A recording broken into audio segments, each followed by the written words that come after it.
Hey film fans, welcome to CINEPRO, your ultimate hub for all movie recaps. From heartwarming classics to the latest blockbusters. Our movie begins with Sydney, a blind girl who lost her sight when she was 5 years old. Since then, she has relied on her other senses to cope with what happened to her, and she is very successful in her field of work. The next day, she is scheduled for a corneal transplant so she can see again. The operation is done, and a little girl named Alicia comes to meet her. She tells her that she is 9 years old and is in the hospital because she has a brain tumor. She says she will come often to check on her after she removes the bandages from her eyes. When the time comes to remove them, her sister Helen is by her side, and Sydney's vision is very blurry. The doctor reassures her that the operation was successful and that it will take time before she can see normally. She notices a shadow moving and disappearing quickly. Sydney spends the night in the hospital and wakes up in the night to find the patient next to her talking to a black shadow, telling it that she doesn't want to go with it.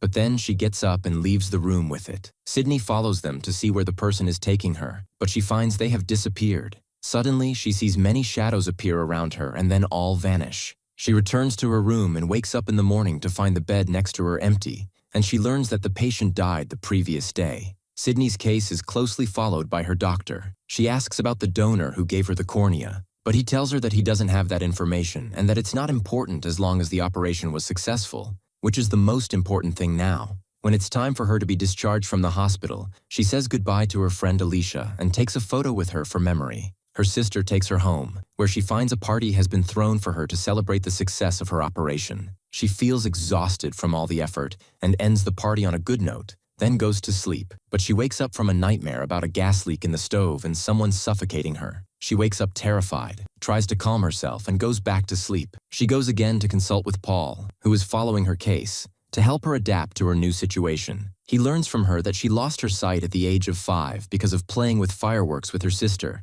and that she tried to have a cornea transplant at the age of 12, but the operation failed. Paul takes her for a walk and talks to her about the confusion she will face from the new things she will see, as everything is new to her, and his job is to prepare her to face the world. After her consultation with Paul, she goes home to learn the written musical notes, as she used to read them in Braille. She sees someone passing by her room and hears a strange sound. She goes out to see if someone is at her door, moves a bit away from her apartment, and when she turns, she finds a boy sitting on the ground behind her. She asks him where he lives, but he tells her that his father will be upset with him and punish him. Suddenly, he disappears in front of her. The next day, she is sitting with her band manager in a cafe and sees a woman in front of her who tells her she won't let her go easily and attacks her, but then suddenly disappears. Her manager comes to check on her, and she tells him that a woman just attacked her. She apologizes for what happened and leaves the cafe. There is a handprint on the spilled sugar on the table. Sydney goes home and tries to sleep and rest, but she keeps having nightmares and seeing strange places and faces, waking up terrified. She sees the objects around her change again, as if she is in a real place, to the extent that a chair next to her bumps into her. Then suddenly her things return to normal. She goes again to Paul to check if there were any mistakes in the analysis or results of the operation, but he assures her that all the results indicate the operation was successful. She insists that she is seeing strange things around her and that it's not her imagination. Paul tells her that she must be making it up because she was important before, and everyone respected her because she was blind. But now she realizes she's just like anyone else, so she's trying to get attention by lying. She's hurt by his words, leaves him, and goes home. She's bought a new TV to watch channels. She sees smoke coming in from under the door and looks through the peephole to see a black figure standing in the smoke. Suddenly, her room is burning, and people are dying in the fire. One person, who is on fire, grabs her hand and burns her. She wakes up suddenly and finds her hand burned where the person in the nightmare grabbed her, but the burn mark disappears immediately. She's sure something is wrong and can't stay in her room, so she goes out to walk. In the street, she sees a woman pass through her like a ghost. Sydney is surprised by what happened until she hears people around a woman who was hit by a car and died. Sydney goes to her and finds she is the same woman who passed through her, realizing that what she saw was her ghost or spirit. She looks ahead and sees a black shadow walking beside the dead woman, which moves away until it disappears completely. She runs to the nearest place, which is a Chinese restaurant, sits at the nearest table, and calls Paul because he is the only one she knows who can help her. She begs him to come to the restaurant immediately. She waits and calls for the waitress, but no one responds. She starts seeing fire catching everything around her, and the whole restaurant is burning. She finds herself in the middle of a completely burnt, charred restaurant. As she tries to leave, she finds Paul in front of her. He asks her what she's doing in this burnt place and tells her that it was a Chinese restaurant that burned down weeks ago, killing 5 people. It was in all the newspapers. Sydney tells Paul that she is seeing strange and real things, that she saw someone die, and then her spirit walked with a black shadow. She leaves, and before she entered the elevator, she found a man standing with his back to her. She looked at the security screens and found that the screen showed that the elevator was empty, and 2 people came to ride the elevator normally because they didn't see the person next to them. She got into the elevator next to it after making sure that it was empty.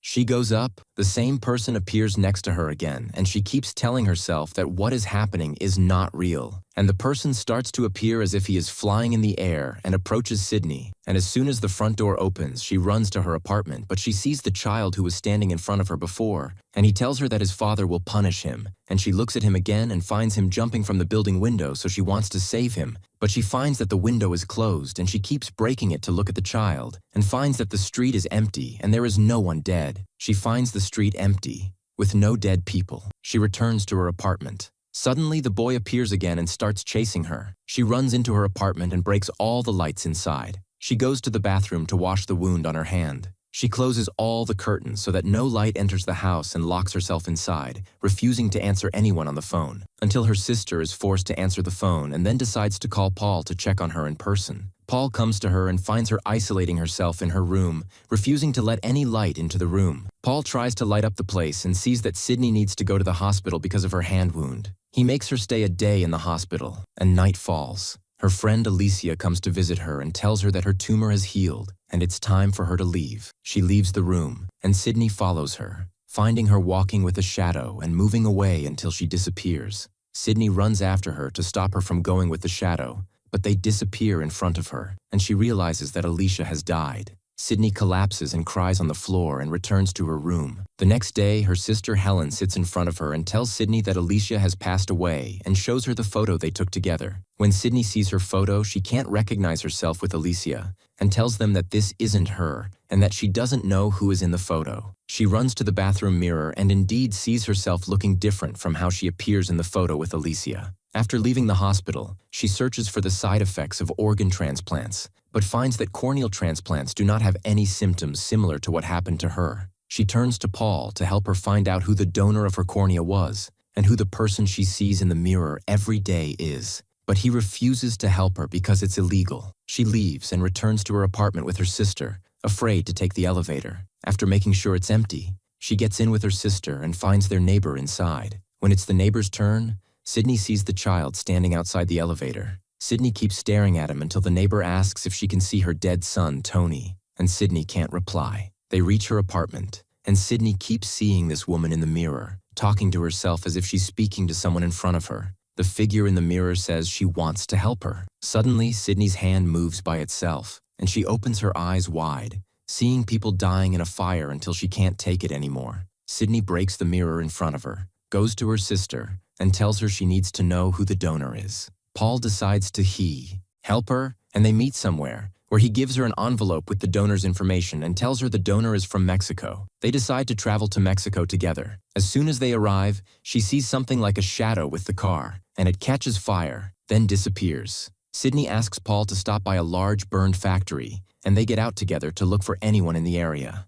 They find some children, and Paul asks them what happened. A child says there was a fire in the whole place. The basement was closed, and everyone inside died, including his older brother, and the cause was a witch. They continue on their way to the address in the donor's report and see the word witch written everywhere. Sydney realizes she has seen this place before in her dreams. They reach the donor's house and meet her mother, most of whose body is burned. As soon as she sees them, she tells Sydney that she has her daughter's eyes. The mother says her body was burned because of a fire at the factory where she worked, and many people died. If only they had listened to her daughter, what happened wouldn't have happened. Sydney asks if her daughter used to see strange, unreal things. The mother says it's difficult for a person to have spiritual knowledge, and that tormented souls on earth haven't moved to the other world. She was the only one who could see these souls and had the ability to transfer them to the other world. Then Sydney sees the black shadow in front of her and realizes something is about to happen. Indeed, the mother has a heart attack, and they rush her to the hospital.